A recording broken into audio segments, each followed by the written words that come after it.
Masaya ang mga fans ni Claudine Barreto sa tila bagong pag-ibig ng aktres na hindi inaasahan ng marami. Sa isang Instagram post, ibinahagi ni Claudine ang isang photo na may background music na Let's Stop and Talk a While. Makikita ang photo na very sweet si Claudine at ang nakababatang kapatid ni Corina Sanchez na si Milano. Caption ni Claudine, "Can you really wait no matter how long? No one will break me, swear." Sinabi naman ni Milano ang ganito, "The courtship starts now, no matter how long it takes, I will wait. No one will ever break you again." Sa puntong ito ay mukhang handang-handa na si Milano na ligawan at pasagutin si Claudine sa kanyang pag-ibig.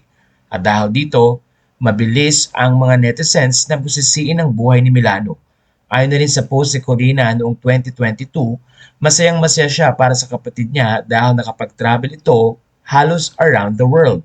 May anak na rin si Milano at sa post din ni Corina, sinabi niyang matalino ang anak nito dahil nakagraduate na at meron pang Latin honor.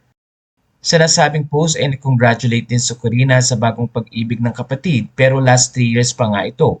Kaya naman hinihintay ng mga netizens kung magbibigay din ba ng congratulatory message si Corina sa napipintong panliligaw ng kanyang kapatid kay Claudine. Samantala, happy naman ang mga fans ni Claudine dahil hindi lang gwapo si Milano, masipag din ito at businessman. Matatandang halos 12 years na ring hiwalay sa Claudine sa kanyang asawa na si Raymart Santiago at nasa annulment stage na rin ang kanilang kasal.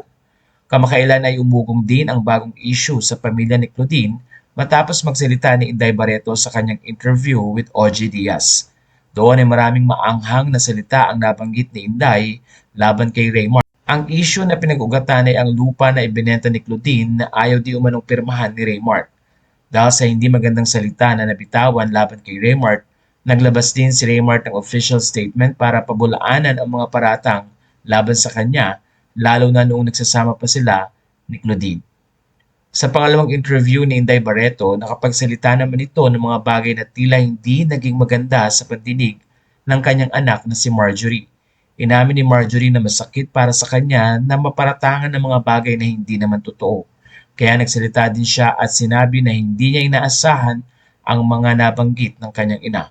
Ayon kay Marjorie, maayos ang pakikitungo niya sa kanyang nanay at wala siyang alam na may nagawa siya laban dito. Tanong ngayon ng mga netizens, handa ba si Milano Sanchez na harapin ang mga issue ng pamilya ni Claudine? Abangan ang susunod na mangyayari.